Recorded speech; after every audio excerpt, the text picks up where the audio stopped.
Allô, allô, c'est le temps de faire le bilan de mes lectures de l'hiver.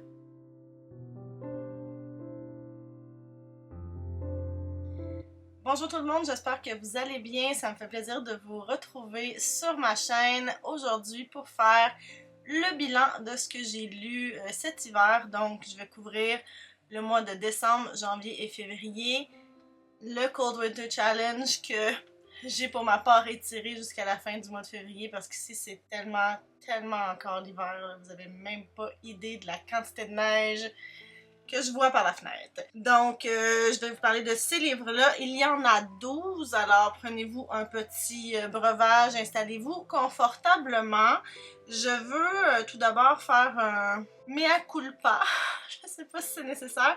J'ai pas vraiment respecté ma pile à lire du Cold Winter Challenge pour plusieurs raisons. Premièrement, j'avais réservé des livres à la bibliothèque qui sont arrivés. Donc, quand je les ai reçus, évidemment, je les mets en priorité pour ne pas perdre ma place, là, puis les lire quand je les reçois. Donc ça a chamboulé certains de mes plans.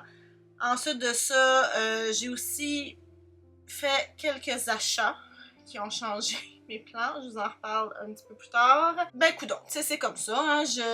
J'ai fait une vidéo récemment où j'analysais si je lisais mes piles à lire, si j'avais compté la pile à lire du Cold Winter Challenge de cette année-là, 2024-2025, ça aurait fait baisser ma moyenne de toute évidence, mais je me rattraperai là, par la suite. Je vais quand même vous présenter les livres que j'ai lus selon les catégories dans lesquelles ils entrent. Et comme je l'ai dit, je vais inclure les livres que j'ai lus en décembre. Par contre, il y en a dont je vous ai déjà parlé dans un vlog que j'ai fait au mois de décembre, alors je ne vais pas m'étendre sur ceux-là. Aussi, avant que je commence à parler de mes lectures, je veux vous dire que je me suis créé un compte sur Fable, cette application pour faire le suivi de ces lectures qui ressemble un peu à Goodreads dans le fond, mais en fait, mon objectif c'est éventuellement de quitter Goodreads pour des raisons d'éthique, on va le dire comme ça, mais je suis encore sur Goodreads, je mets encore mes lectures à jour et tout sur Goodreads. Par contre, ma volonté, ça serait que l'an prochain, mettons à pareille date, je sois partie de Goodreads et que je sois seulement sur Fable. En plus, Fable, c'est un endroit où on peut noter les livres de façon beaucoup plus complète, là, je trouve. On peut mettre des quarts de points, des demi-points, on peut indiquer qu'on n'a pas fini un livre. On peut aussi faire le suivi des séries télé qu'on regarde ou qu'on a envie de regarder, donc si c'est quelque chose qui vous parle. On peut se créer des communautés un peu comme sur Goodreads, on peut avoir des amis. Donc si jamais vous êtes sur Fable et que vous avez envie de venir m'y trouver, n'hésitez surtout pas à le faire. J'utilise le même nom qu'ici, signé Daphné. Et si vous n'êtes pas sur Fable mais que vous avez envie de le découvrir, je vous encourage à le faire et venez encore une fois m'y retrouver. Et la dernière parenthèse avant de vraiment commencer, je vous rappelle que comme d'habitude, toutes les informations sur les livres mentionnés ou si je mentionne des chaînes, ça se retrouve dans la barre d'infos juste en bas. Et je vous invite comme d'habitude à faire un petit pouce en l'air, à m'écrire des commentaires ou même à vous abonner à ma chaîne si le cœur vous en dit. C'est gratuit, ça fait pas mal et ça fait toujours plaisir. Le Cold Winter Challenge, cette année, il était organisé encore une fois par Elise de A Book and a Cup avec des super belles catégories. Et le premier menu s'appelait Voyage en Scandinavie pour la première catégorie qui était entre Fika et Ege. J'ai choisi les mots clés famille, maison et partage et j'ai lu 2 romans qui entrent dans cette catégorie-là. Le premier roman que j'ai lu s'appelle Le secret des abeilles par Sue Monk Kidd. C'est un roman initiatique. On va suivre un personnage qui s'appelle Lily, qui est une jeune fille de 14 ans. On est en 1964 en Caroline du Sud. Elle vit avec son père et elle a une nounou qui s'appelle Rosaline et son père c'est un homme très violent. On est aussi à l'époque des droits civiques pour les Noirs américains et puis un jour Rosaline elle décide d'aller s'inscrire sur la liste électorale pour pouvoir aller voter. Ça se passe mal, Lily décide qu'elles doivent s'enfuir donc elle se sauve et elle se réfugie chez 3 sœurs, les sœurs Boatwright, qui sont des apicultrices, donc qui cultivent le miel. Et pendant tout un été, Lily va apprendre non seulement sur les abeilles et le miel, mais aussi sur la sororité. Puis Lily n'a pas de mère, donc l'amour inconditionnel d'une mère, etc. Donc c'est son petit parcours. On est aussi dans un contexte où le racisme est très très très présent. Puis là, je pense que je l'ai pas dit, mais Lily, c'est une jeune fille blanche, puis sa nourrice, puis les sœurs Boatwright, ce sont des femmes noires. Ce livre-là, j'en ai parlé quand même un peu plus en détail dans le balado de Maps, Qu'est-ce que tu lis? Et je vais un peu redire ce que j'ai dit à ce moment-là, c'est que c'est un livre qui traînait depuis vraiment longtemps sur ma pile à lire. Le premier chapitre m'avait accroché quand je l'avais testé. C'est un livre dont le contexte historique est intéressant. J'ai aimé apprendre à connaître les sœurs Boatwright, j'ai aimé voir le personnage de Lily évoluer, changer ses façons de penser et grandir. On sent vraiment que Lily, c'est une adolescente, là. Elle ne fait pas toujours les bons choix, elle a des réactions parfois douteuses, mais tu sais, un ado, c'est un peu ça aussi. On est en train de se créer sa personnalité puis d'apprendre à vivre avec dans le monde dans lequel on est. Et j'avais envie là, de savoir qu'est-ce qui allait arriver à Lily, qu'est-ce qui était arrivé dans son passé, puis qu'est-ce que ça allait donner aussi là, sa fuite. Par contre, je pense que je m'attendais à ce que ça aille un petit peu plus loin au niveau des enjeux sociaux, au niveau de tout ce qui avait rapport aux droits civiques, au racisme du Sud-américain. C'était traité, sauf que pour moi, c'était pas assez approfondi. Puis je pense que si j'avais lu ce livre-là plus jeune, avec derrière la ceinture moins de lectures là, qui traitent de ces enjeux-là, puis qui le font de façon très très vraiment bien en fait, là, probablement que j'aurais préféré parce que ça aurait été un premier contact ou dans les premiers contacts, mais maintenant que j'ai lu plein d'autres œuvres qui traitent de ce sujet-là, on dirait que c'est resté un peu en surface pour moi. C'était pas assez. Aussi, il y avait comme un point parce que la religion est comme omniprésente dans ce livre-là, que ce soit du côté des Blancs ou des Noirs. Moi, les trucs de religion, ça vient pas trop me chercher. J'avais comme envie de passer ces bouts-là un peu plus rapidement. Tout de même, j'ai aimé cette lecture-là, je lui ai donné 3 étoiles. Le deuxième livre que je mets dans cette catégorie-là, c'est Pachinko de Min Jin Lee. C'est une saga familiale historique qui se déroule en Corée, puis ensuite au Japon. On va suivre principalement le personnage de Sunja, de sa jeunesse jusqu'à un âge assez avancé, mais aussi sa famille. Donc Sunja, elle, on l'a su d'abord dans les années 1920, elle habite dans un tout petit village en Corée et elle tombe enceinte et l'homme en question est déjà marié, elle ne le savait pas. Elle va finir par se marier avec un autre homme qui s'appelle Isaac, qui lui est pasteur et qui va l'amener à Osaka, au Japon. Puis ensuite, dans le fond, on va suivre l'histoire de leur famille, là, leurs enfants, leurs petits-enfants, jusque dans les années 1980. Ce roman-là, je pense que c'est comme un classique récent. Les gens l'aiment généralement beaucoup. J'ai beaucoup aimé certains aspects de ce livre-là. Entre autres, j'ai aimé suivre Sunja. C'est un personnage auquel je me suis attachée. J'ai vraiment beaucoup aimé en apprendre sur l'histoire de la Corée et du Japon. C'est un pan de l'histoire que je ne connaissais pas du tout, là. J'avais pas conscience de tout ce qui s'était joué là, au niveau de l'occupation de la Corée par le Japon, puis après ça le lien avec la Deuxième Guerre mondiale. Fait que tout ça, là, ce côté historique-là, pour en apprendre sur l'histoire de ce pays-là qui est la Corée du Sud maintenant, c'était vraiment vraiment intéressant. J'ai adoré ce bout-là. C'était vraiment bien aussi de voir la résilience du peuple coréen, de voir que t'sais, ils vivent toujours dans un contexte difficile, la discrimination est vraiment, vraiment présente, il y a de la persécution, puis même après des années et des années, même s'ils sont nés sur le sol japonais, ils ne sont pas considérés comme les Japonais, ils restent des étrangers, ils sont traités de la sorte, puis c'était parfois vraiment rough, mais pour moi, c'était vraiment intéressant d'apprendre tout ça. Puis comme on suit Sunja, ben elle a comme intégré l'espèce de dicton là, qui veut que le sort des femmes, le destin des femmes, c'est de souffrir. Puis, mon Dieu, qu'elle souffre, puis les femmes de sa famille aussi. C'était pas facile. Donc, je me suis vraiment beaucoup attachée aux premières générations. Par contre, à partir, je dirais, du peut-être 2/3 du roman, on passe à la génération suivante, puis là, ça va vraiment, vraiment vite. On dirait que on n'a pas assez creusé les personnages, leur motivation, leur histoire pour que je réussisse à m'attacher à eux. trouvais que ça restait là encore un peu trop en surface.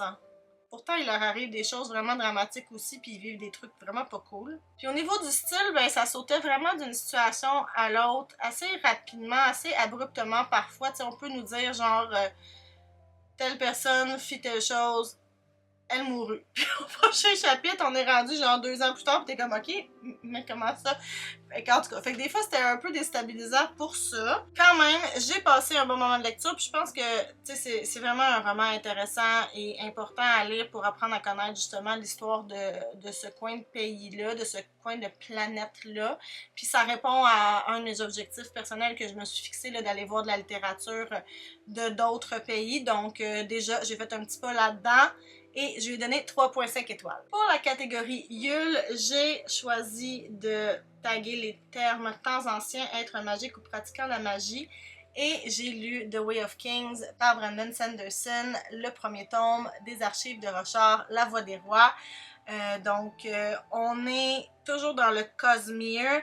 On est sur la planète Rochard. C'est un monde qui est très rude, il y a beaucoup de tempêtes, de pierres, de déserts. La végétation est vraiment particulière, là, elle se referme un peu comme sur elle-même. On va suivre plusieurs personnages et on est plusieurs siècles après la chute des chevaliers radieux qui sont comme devenus un mythe. Ces personnes-là ont laissé, après leur départ mystérieux, des épées magiques, des armures magiques qui sont comme indestructibles ou qui se régénèrent, si vous voulez. Et puis, on a nos personnages. Donc, on a Kaladin, qui est un esclave, qui va découvrir qu'il a des capacités particulières. On a Dalinar Kholin, lui, c'est l'oncle du roi. Il veut réunifier les princes du royaume. Il y a des visions étranges. On suit aussi Shallan, qui est une jeune femme qui vient d'une famille qui est sur le bord de la ruine. Elle veut étudier avec Yasna, qui est la sœur du roi, qui est une érudite. Et ce premier tome est incroyable. C'est tellement bon. Vous avez même pas idée à quel point j'ai aimé ça. Au début, pour vrai, on nous lance dans cet univers-là. C'est difficile de s'y retrouver. On comprend rien. On sait pas on est où. On sait pas ce qui se passe. En plus, il y a un prologue. Puis les choses sont mises en place. Puis t'es comme, mais voyons, que se passe-t-il? Ça prend un petit moment pour que ça se place. Mais mon Dieu que ça vaut la peine. Ça a vraiment pas été long que j'étais complètement investie dans l'histoire. Complètement attachée à ces personnages-là qui sont, ma foi, totalement imparfaits.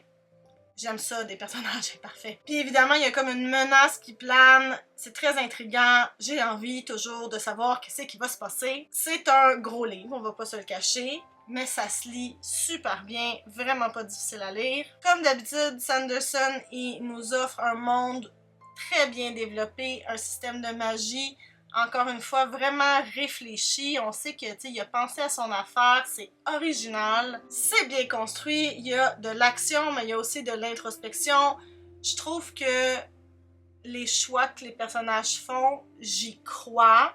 Ils sont aussi développés que l'histoire, donc tout ça, là, ça en fait évidemment un 5 étoiles. Je suis complètement obsédée par cette série-là. Ça faisait très longtemps que j'avais pas découvert une série de fantasy qui me faisait autant vibrer. Là, je pense que la dernière fois, c'est quand j'ai découvert Robin Hood. Là, on rivalise avec. Je dis pas qu'on va la détrôner. Calmons-nous. Mais franchement, là, si vous aimez la high fantasy, gâtez-vous puis allez lire tout de suite les archives de Rochard. D'ailleurs, pour la troisième catégorie du menu, qui est Julupuki, j'ai choisi les mots secrets par métamorphose et j'ai mis le deuxième tome des archives de Rochard qui s'appelle Words of Radiance, toujours par Brandon Sanderson. C'est dur de vous en parler sans rien divulgacher du premier tome, mais on continue de suivre les personnages qu'on suivait dans le premier tome. La menace qui plane se précise. Donc c'est ça, là, c'est comme une suite avec pas mal de choses qui se bousculent. Et évidemment, ce deuxième tome-là m'a aussi énormément plu. Ça m'a tenu en haleine. Ça a répondu à des questions, mais ça a amené d'autres questions. J'ai tellement vécu d'émotions. J'avais des réactions là, sonores en lisant. Il y a de la politique, il y a de l'action. Il y a du développement au niveau des personnages, on en apprend sur leur passé, mais aussi sur leur réflexion interne. C'est vraiment un bel équilibre. Puis, dans ce tome-là, nos personnages convergent, donc finissent par se retrouver tous au même endroit ou presque. Et ça m'a vraiment fasciné à quel point Brandon Sanderson est capable de nous donner des perspectives différentes sur les personnages selon le point de vue du chapitre. Donc, disons que Caladan est à quelque part. Moi, quand je le lis, je suis dans sa tête, j'ai une opinion sur lui, je le trouve comme ci, comme ça. Et quand, après ça, je suis avec un autre personnage qui regarde Caladan et qui a une opinion de Caladan, mais là, moi, je suis comme, ah, mais c'est vrai, son opinion de Caladan n'est pas fausse, puis c'est peut-être pas une bonne opinion, mais moi, je l'aime.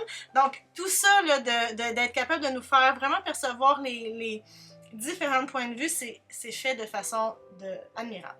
Je vais évidemment lire la suite parce que je ne peux pas attendre. C'est sûr que ça se fera ce printemps. Vous avez vu ma pile à lire du printemps. Vous savez que j'ai mis Oathbringer sur ma liste.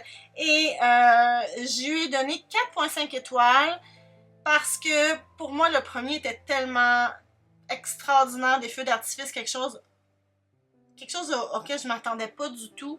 Puis là, c'est juste une petite coche en dessous, mais vraiment pas beaucoup. C'est excellent, je vous le dis. Pour la catégorie suivante qui s'appelle Jusqu'au cercle polaire, j'avais choisi les mots aventure, exploration. C'est pas ça que j'avais prévu lire, mais comme je vous dis, je l'ai reçu de la bibliothèque. Alors, j'ai lu Emily Wilde's Map of the Other Lands par Heather Fawcett. Donc, on est dans le deuxième tome de cette série qui, normalement, devrait en compter 3. On retrouve Emily. C'est une scientifique, Emily, qui étudie les fées et le folklore. Et on va aussi retrouver son acolyte, son frenemy, Wendell Bumblebee. Et suite au premier tome où Emily a publié une encyclopédie des fées, maintenant elle travaille sur une carte des royaumes féeriques. Dans ce deuxième tome-là, Emily et ses collègues vont se rendre dans les Alpes autrichiennes pour trouver des portes qui mènent vers des royaumes féeriques, mais aussi pour retrouver la trace de 2 chercheurs qui sont disparus depuis des décennies.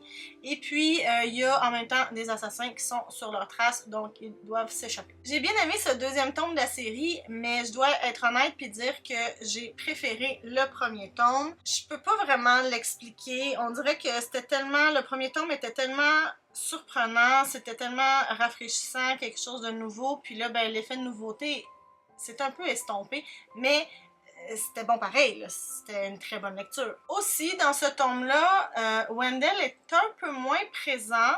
Puis moi, ce que j'aime, c'est les échanges entre Wendell et Emily. Je trouve qu'ils ont le sens de la répartie, ils font preuve de sarcasme. Tu sais, les dialogues sont vraiment bons. C'était un petit peu moins présent, donc peut-être que ça m'a manqué aussi. Et peut-être aussi que je sentais pas tant d'enjeu. Tu sais, je suis pas inquiète, je suis jamais inquiète pour eux autres. Je sais qu'ils sont pas vraiment en danger. Et peut-être que à cause de ça, je me sens moins investie. Ceci étant dit, c'est quand même une histoire très divertissante. J'étais contente de retrouver les personnages d'Emily et de Wendell et d'apprendre à en connaître d'autres. Et il y a même des petits caméos du premier tome là, qui se font que j'ai beaucoup apprécié. Leur aventure est intéressante. J'ai aimé en apprendre plus sur les fées de ce monde-là. Et c'est sûr que je vais terminer la trilogie. Je vais lire le 3e tome. Ça se lit bien, c'est divertissant, c'est agréable, c'est vraiment cosy. Je vais donner 3,5 étoiles. Et pour le menu Aurore boréale, j'ai identifié le mot-clé mystère et j'ai mis là-dedans A Treacherous Curse par Diana Raybourn. C'est le 3e tome de la série Veronica Speedwell. Veronica, c'est une scientifique qui étudie et collectionne les papillons. Elle habite à Londres à l'époque victorienne et en même temps, elle a créé comme un partenariat avec Stoker, qui est aussi un scientifique, et ensemble, ils font des enquêtes. C'est comme des genres de polars historiques, si vous voulez. Et puis dans ce tome-là, on a une énigme qui tourne autour d'une malédiction qui aurait frappé une expédition archéologique qui se déroule en Égypte. Là, on se rappelle qu'on est à l'époque victorienne, donc c'est très populaire, l'égyptologie à cette époque-là. Et puis l'ancien partenaire de Stoker a disparu, donc un homme avec qui il a fait des expéditions introuvable. Est-ce que ce serait à cause de la vengeance d'une momie? Et cette série-là, moi, je l'aime vraiment beaucoup. Le personnage de Veronica me plaît. C'est un anachronisme complet parce que c'est une femme totalement indépendante, qui refuse de se marier, qui gagne sa vie, qui court de par le monde comme si elle était un homme. Elle se laisse pas marcher sur les pieds, elle est intelligente. Tu sais, on vient qu'on s'en fout un petit peu que ça se peut pas vraiment parce que, tu sais, c'est comme si elle était féministe avant l'heure et c'est vraiment, vraiment le fun à lire. Il y a aussi une relation avec Stoker qui se développe de façon très, très, très progressive. C'est vraiment là, du ultra slow burn et j'adore ça. Je capote. J'aime ça, là. C'est juste une petite affaire, juste pour comme faire... Que va-t-il se passer ensuite? Que va-t-il se passer ensuite? Puis là, dès qu'il y a une autre petite affaire, t'es comme tout énervé, mais c'est des petites choses, mais c'est parfait, là. C'est parsemé juste pour nous rendre comme à l'affût, puis j'aime trop ça. L'enquête de ce tome-là, c'est pas ma préférée jusqu'à maintenant. Elle était tout de même intéressante et surtout, ça a permis d'introduire des personnages dont on avait entendu parler mais qu'on n'avait pas encore rencontrés. Ça fait progresser nos personnages. Je suis pour. J'ai vraiment passé un bon moment. J'ai été divertie. Je continue la série. 4 étoiles. Ensuite, dans le menu Féerie des fêtes pour la catégorie Deck de Halls, couverture rouge ouverte, j'ai lu The Christmas Bookshop par Jenny Colgan. J'en ai déjà parlé, je crois, dans mon vlog, alors je vais y aller rapidement. On est en Écosse, on suit Carmen qui a perdu son emploi dans un magasin de grande surface et elle va se retrouver chez sa sœur à Édimbourg. Elle va être embauchée pour aider un vieux libraire à remettre sa librairie un peu sur pied parce que bon, il y a des dettes, ça va pas bien. Et tout ça se passe pendant le temps des fêtes, alors c'est très c'est parfait pour Noël en fait. Et c'était vraiment feel good. Il y avait des relations familiales complexes entre Carmen et sa sœur, mais aussi dans l'histoire du vieux monsieur libraire dont je me souviens plus du nom, je suis désolée. Ce que j'ai aimé aussi, c'est que ces relations-là évolue, elle ne stagne pas, donc ça c'est gagnant pour moi. La librairie est super présente. Quand on parle de librairie, de livres, je suis toujours là. Le personnage du libraire est un vieux grognon un peu, mais au cœur tendre. Ça aussi, c'était bien de voir sa relation avec Carmen se développer puis voir qu'il fondait un petit peu. Il y a un petit peu de romance, mais pas trop, juste assez. Vous irez voir mon vlog si jamais vous avez envie de voir mes réactions en détail. Ça a été une bonne lecture, c'est simple, rien d'extraordinaire, quand même réconfortant.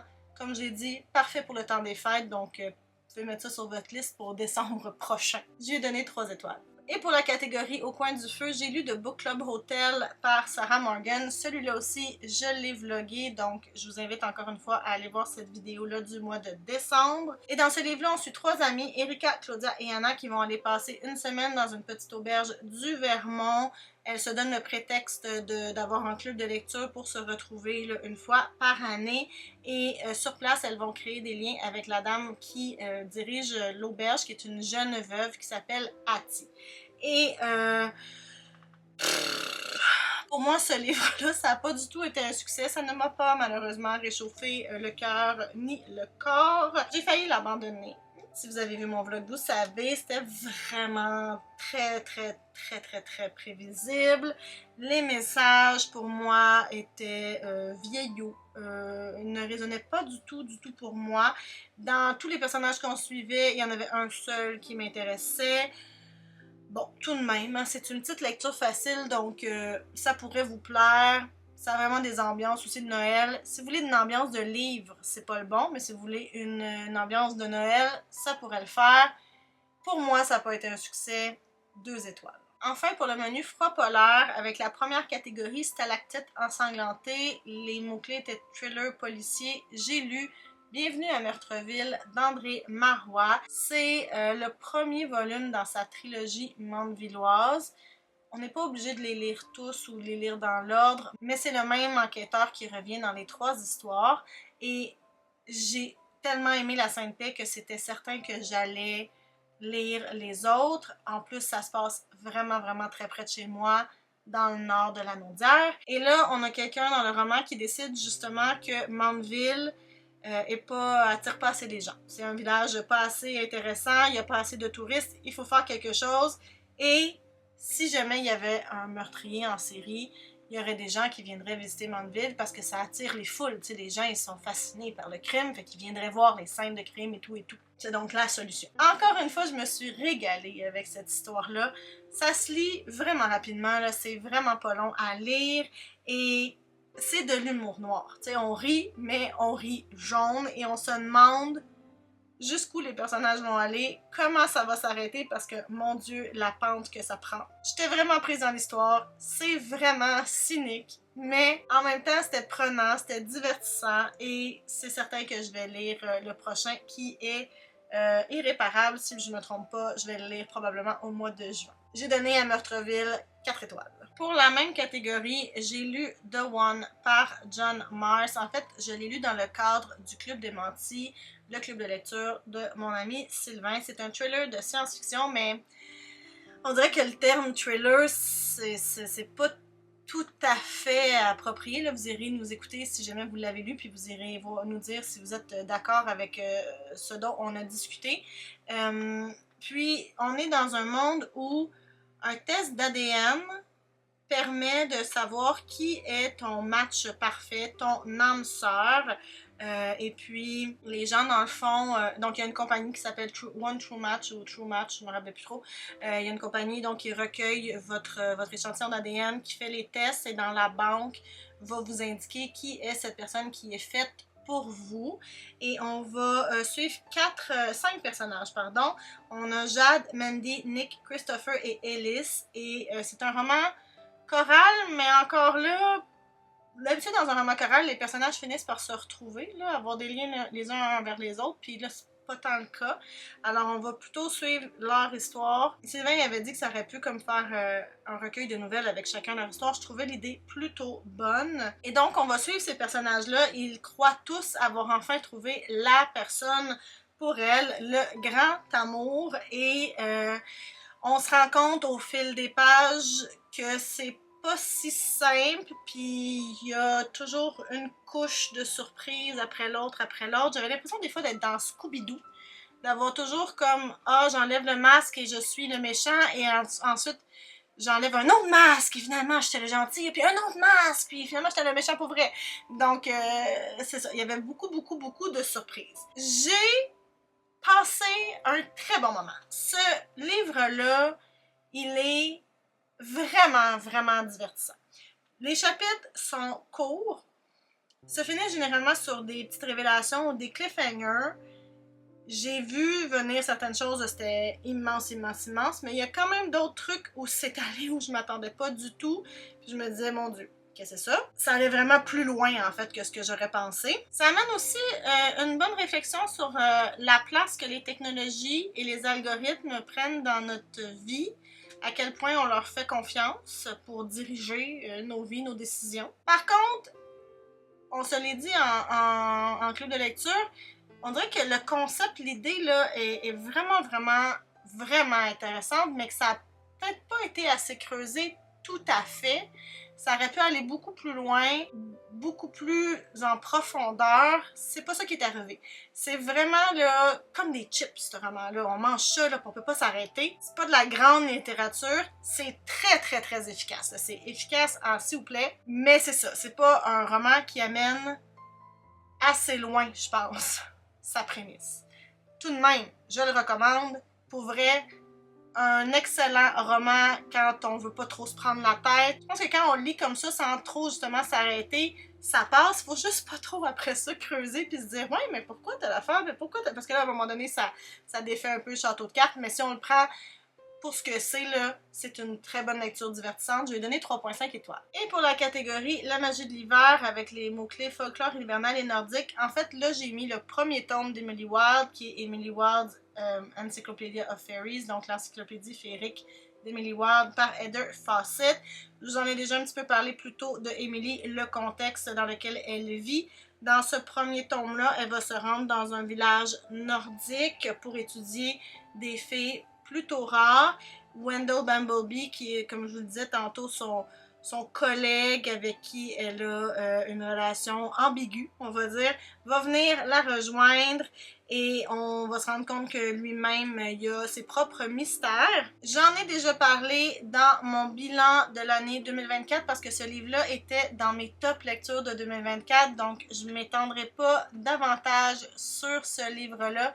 Sachez que je lui ai donné 5 étoiles parce que tout dans cette histoire-là est tellement, tellement rafraîchissant cosy, intéressant. Et finalement, j'ai fait une lecture qui n'entrait pas dans les catégories du challenge. C'est un non-fiction qui s'appelle Cultish, The Language of Fanaticism. Le langage du fanatisme par Amanda Montell. C'est un livre qui va analyser comment le langage est utilisé par les cultes, les sectes, les groupes pour influencer les gens, pour prendre le pouvoir sur eux, pour les inciter à rejoindre leur mouvement et après ça, à ce qu'il reste. J'ai une amie qui est venue me rejoindre. C'est un livre qui regroupe deux choses qui m'intéressent et qui me fascinent, c'est-à-dire les sectes et le langage. Je l'ai écouté en audio, c'était vraiment, vraiment intéressant. J'ai aimé voir les liens que l'autrice faisait entre l'utilisation de certaines expressions, de termes ou les méthodes de communication pour créer le « nous » versus les autres, qui nous permet de sortir de l'explication, mon Dieu, il y a plein de poils, de l'explication souvent simpliste là, que quand on embarque dans un mouvement, dans une secte ou dans un culte quelconque, c'est parce qu'on s'est fait laver le cerveau. Mais pourquoi on s'est fait laver le cerveau? Ben, c'est parce que ces gens-là savent comment nous parler et quoi nous dire pour que finalement on arrive à adhérer à ce qu'ils veulent nous faire croire. Elle va aussi nous prouver que c'est pas que des sectes, là, des méchantes sectes religieuses qui utilisent ces méthodes linguistiques-là. Tous les groupes en ont, même les groupes d'amis, mais elle va nous donner d'excellents exemples sur les groupes, par exemple, de vente pyramidale ou même les programmes politiques, les groupes politiques, comme on en a des exemples en ce moment dans le monde. Et c'était vraiment, vraiment un livre super éclairant. Il est seulement en anglais, malheureusement, mais si vous parlez anglais et c'est des sujets qui vous intéressent, je vous le recommande fortement. J'ai beaucoup, beaucoup aimé ça. Et je vais aussi cette année essayer de lire un petit peu plus de non-fiction. Celui-là, je lui ai donné 4 étoiles. C'est donc ce qui met fin à mon bilan de mes lectures de l'hiver. Venez me dire dans les commentaires s'il y a des livres dont j'ai parlé que vous avez lus et c'est votre opinion sur ces livres-là. Et sinon, venez me dire quel a été votre meilleur livre, votre meilleure lecture de l'hiver. Si vous êtes rendu jusqu'ici et que vous ne savez pas quoi mettre dans les commentaires, laissez-moi un petit flocon. N'oubliez pas que tous les livres mentionnés et les chaînes mentionnées se retrouvent dans la barre d'infos juste en bas. Je vous remercie énormément d'avoir été là et je vous dis à bientôt. Bye!